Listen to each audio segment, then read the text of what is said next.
Each morning when McLean came to City Hall, he saw a fancy car in the parking lot.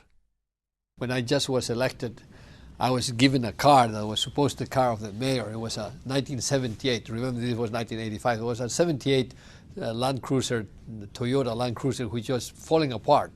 It didn't have a window, and it was breaking down all the time. You know, it really didn't function. And most of the time, I had to use my own car to come to the office. And when I did come to the office, there was a slot for the mayor to park. And then I always saw this luxurious car on the one side and the car of the international corporation, of the German corporation on the other side, which was my envy, was a brand new Toyota Land Cruiser. And I was with this old car, and I always saw this other car. So I realized that, and I found out that this belonged to a sort of a lower level employee of City Hall.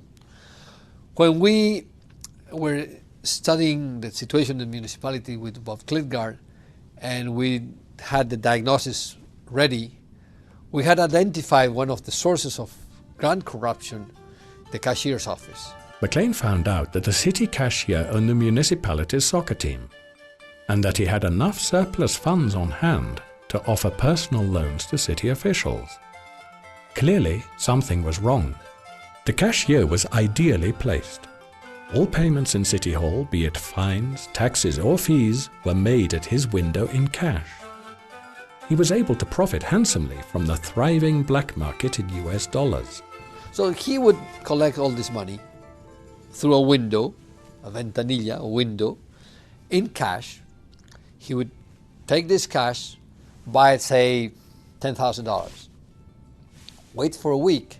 He would take probably $200 and would buy the same amount of pesos that he had used before to buy the $20,000. And he would make a huge profit. McLean estimated that operating this float process could bring in profits of tens of thousands of US dollars a month.